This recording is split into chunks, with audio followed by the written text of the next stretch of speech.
Tumayo muna ang lahat para sa ating panalangin. Manalangin po tayo. Panginoon, maraming salamat po sa binigay ninyong pagkakataon upang kami ay matuto.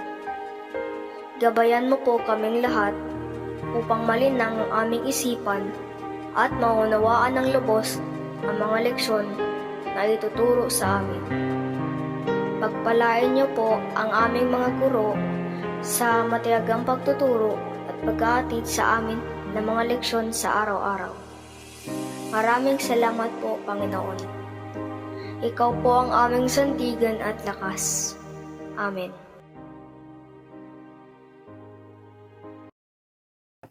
Magandang araw mga bata! Kamusta kayo? Sana nasa maayos kayong kalagayan. Ako nga pala si Binibining Kate Lipante, ang inyong guro sa asignaturang Pilipino.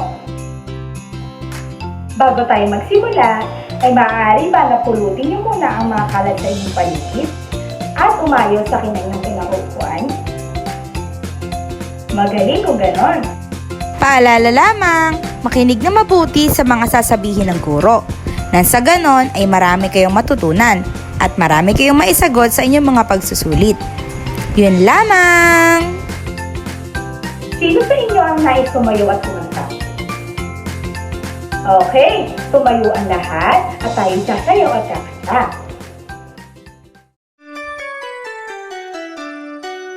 Nung ako'y namasyal, nakita ko.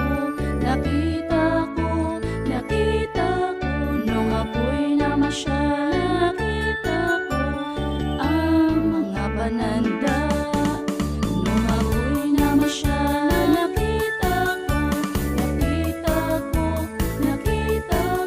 Nung ako'y namasyal, nakita ko ang mga patalastas. Nung ako'y namasyal, nakita ko. Nung ako'y namasyal, nakita ko ang mga babala. Nung ako'y namasyal, nakita ko. Nung ako'y namasyal, nakita ko ang mga pananda. Nung ako'y namasyal, nakita ko. Nung ako'y namasyal, nakita ko ang mga patalastas. Nung ako'y namasyal, nakita ko. Nung ako'y namasyal, nakita ko ang mga babala. Nag-enjoy ba kayo mga bata sa ating sinayaw at kinanta? Kung gano'n ay mabuti. May naman ay dumako na tayo sa ating talakayan. Ang ating talakayang ito ay patungkol sa pananda, patalastas, at babala o paalala. Pagkatapos ng aralin ito, kayo ay inaasahang masasabi ang mga mensaheng nais ipapatid ng mga pananda, patalastas, at babala o paalala. Kayo ay inaasahang matutukoy ang pagkakaiba ng pananda, patalastas, babala, o paalala. At panghuli, kayo ay inaasahang mabigyang kahalagahan ang mga mensaheng nais ipapatid ng mga pananda, patalastas, at babala o paalala. Ngayon naman ay may nais akong ibahagi sa inyong kwento. Ito ay patungkol sa mag-inang si Maria at si Dalia. Handa na ba kayong makinig sa ating kwento? Tara! Isang araw ay naisipan ni Maria na yayain ng anak na si Dalia na magpunta sa mall. Anak, halika at tayo pumasyal sa mall. Sige po, Mama. Nang makalabas ng bahay ang mag-ina, ay may napansin si Dalia na nakapaskil sa may puno. Mama, ano po kaya itong nakasabit sa puno? Agad naman itong nilapitan ni Maria. Mabuti na lamang at nakita mo yung patalastas na ito.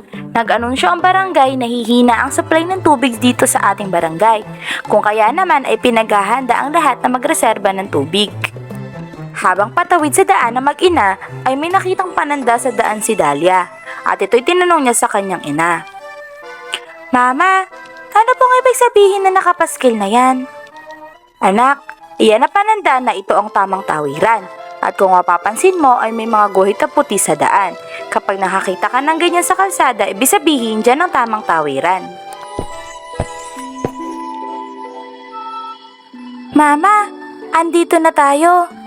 Oo nga, tara pasok na tayo.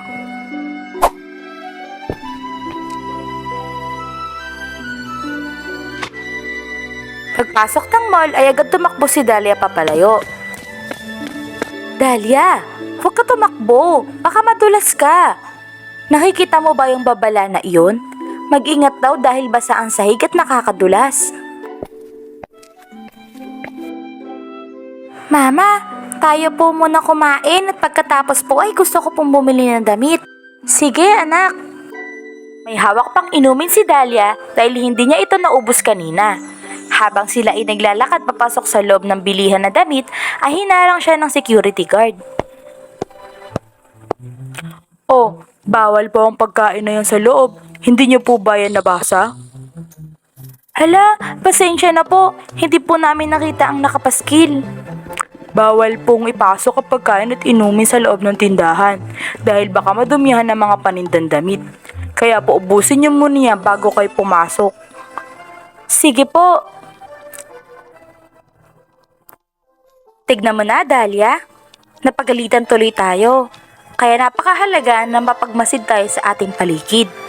Nararapat na sumunod tayo sa mga alituntunin para sa ikakabuti ng lahat. Ubusin mo na yan nang tayo makapasok na sa loob. Opo, Mama. Pasensya na po.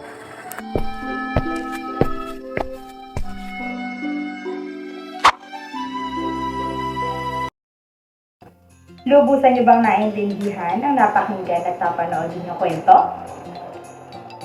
Kung ganon, ay may katanungan ako sa inyo. Sino ang mga nabanggit at tauhan sa kwento? Magaling ang mag-inang si Maria at si Dahlia. May napansin ba kayo sa mga nakita at nasa paligid ni Dahlia? Tulad ng mga larawang ito. Magaling! Ang mga ito ay mga halimbawa ng mga pananda, patalastas at paalala. Ang mga pananda, patalastas, babala o paalala ay ang mga simbolo o senyales na madalas nating makita sa iba't ibang lugar. Maaaring ito sa pangpublikong lugar tulad ng kalsada, paaralan, parke o maging sa mall. Ang mga ito ay nagsisilbing patnubay o paalala na ating dapat sundin para sa ating kaligtasan. Halika at isa-isa natin itong ipaliwanag. Halimbawa na lamang rito ay larawang ito. Kung maaalala ninyo o mapapansin ninyo, ay ito ang larawan na unang nakita ni Dahlia sa paglabas niya ng bahay. Ito ang larawan na nakasabit o nakapaskil sa may puno. Ito ay isang uri ng patalastas. Ang patalastas ay ang isang anunsyo na nagbibigay impormasyon sa publiko. Maaaring para makapaghanda o ito ay isang babala upang makapag-ingat o makapaghanda sa mga paparating sakuna o mga sitwasyon. Halimbawa pa ng patalastas ay ang larawang ito. Ito ay patalastas para sa mga motorista, na kung saan nagbibigay impormasyon ito upang makapaghanda sa parating na sitwasyon. Sa kabilang lugar ay magkakaroon ng festival. At pinalalahanan ng mga motorista na isasarado ang daan dahil sa kaganapan ito. Kung kaya naman ay pinaalalahanan sila na gumamit ng ibang daan upang makapunta sa kanilang mga pupuntahan at maiwasan na maraanan ang kaganapan ito. Sumunod naman ay ang larawang ito. Ito ay isang uri ng pananda.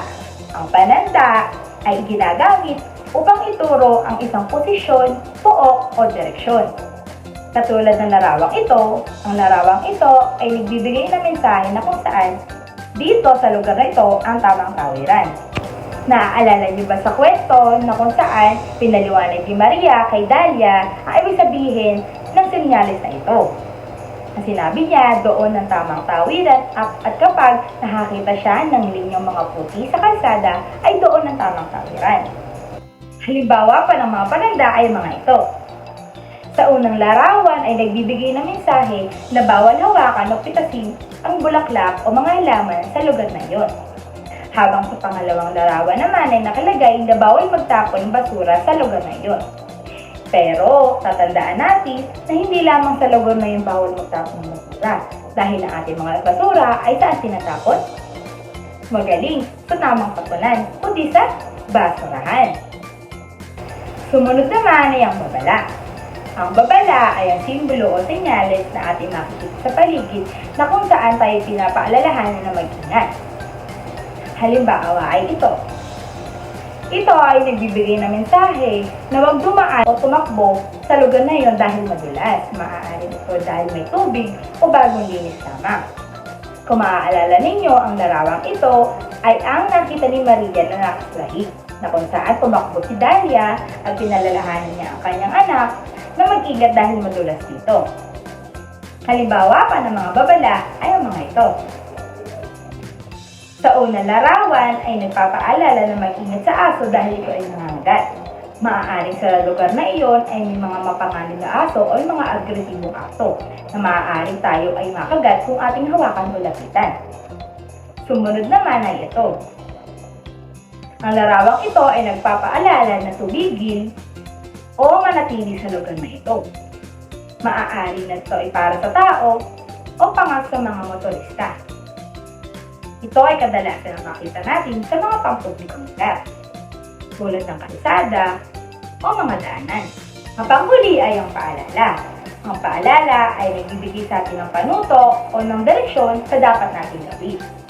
Halimbawa na lamang ay ito. Ito ay nagpapaalala na bawal ang pagkain at inumin sa lugar na iyon. Kung naaalala ninyo, sa kwento na napanood natin, ay pinagbawalan ng security guard si Dalia na pumasok sa loob ng tindahan ng damit dahil mayroon siyang inumin. Pinaalalahanan ng security guard si Dalia na kung ito ay maipasok na ay maaaring madumihan ng mga bagong damit sa kanila at maaaring ito ay bayaran nila kahit hindi nila ito bilhin. Ilang pa sa halimbawa ng mga paalala ay mga larawang ito. Sa unang larawan, makikita natin na ang mensaheng pinaparating nito ay bigyan prioridad ang mga buntis, may kapansanan at matatanda. Ang paalalang ito ay makikita natin o matatagpuan natin sa MRT na dapat na unang pasakayin o paupuin ang mga buntis, matatanda at ang may mga kapansanan. Ang panghuli naman ay ito. Ang larawang ito ay nagpapaalala noong DAS 2020 na ugaliin natin na magsuot ng face mask at magdala ng mga gamit na kinakailangan at iwasan ang pagpapasok ng mga speaker o maiingay na bagay sa loob ng sementeryo. Ito ay paalala dahil noong panahon ito ay pandemya. Kinakailangan natin na mag-ingat. Kung kaya naman ay napakahalaga na sundin natin ang mga mensahe ng mga pananda, patalastas, babala o paalala ng ating nakikita sa paligid. Dahil hindi lamang ito para sundin natin o basta na lang natin sundin ang mga nakikita natin, kundi para ito sa ating mga sarili, para sa ating mga kaligtasan. Ngayon naman ay subukan ninyong gawin ito. Magpapalabas ako ng 5 larawan at ibigay niyo ang mga mensahe na nais ipahayag ng mga simbolo o senyalis na ito. Handa na ba kayo? Simulan na natin!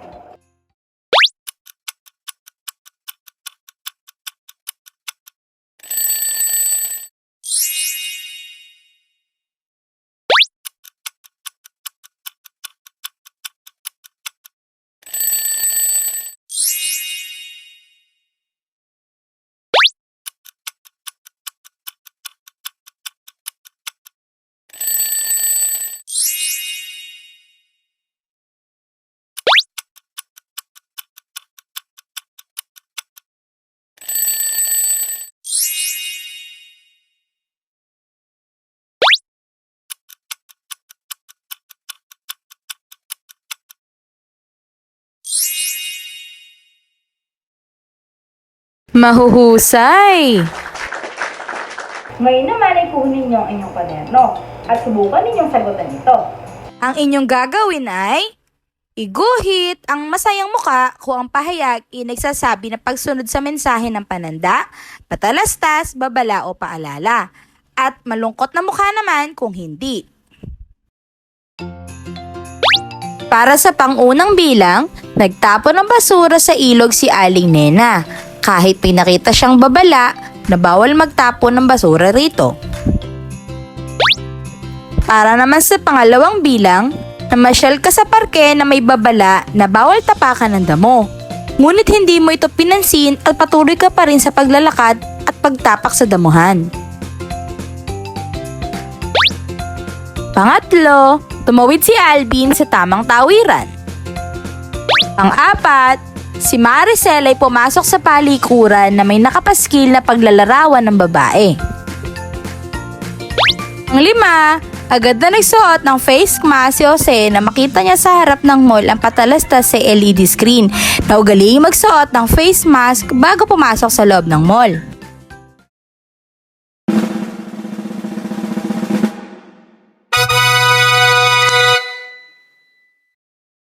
Nakarami ba kayo ng tamang sagot? Magaling kung ganon. Natitiyak ko na lubusin niyo nang naintindihan ng ating talakayin sa araw na ito. Ano nga ba pag sinabi nating pananda? Kapag sinabi nating pananda, ito ay ang sinyales o simbolo na nagtuturo sa ating posisyon, direksyon o pook. Paano naman kapag patalastas? Ang mga patalastas ay ang mga senyales o simbolo na nagbibigay ng anunsyo sa publiko o nagbibigay ng impormasyon ukol sa isang bagay. Ano naman kapag babala? Ang babala ay mga senyales o simbolo na nagsasabi o nagbibigay ng paalala sa atin na mag-ingat sa isang bagay o sa isang pook. Panghuli naman ay ang paalala. Pag sinabing paalala, ito ay ang mga simbolo o senyales na nagbibigay sa atin ng direksyon o panuto ng gagawin. Bakit napakahalaga na sundin natin ang mga pananda, patalastas, at babala o paalala na ating nakikita sa paligid. Magaling upang tayo makapaganda o makaiwas sa mga paparating na sakuna o mga disgrasya.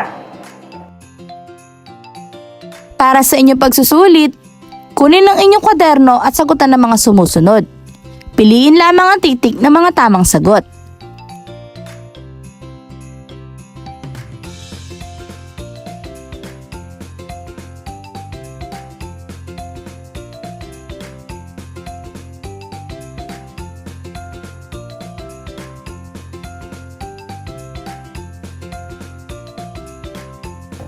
At para naman sa inyong takdang aralin, ay ito lamang ang inyong gagawin.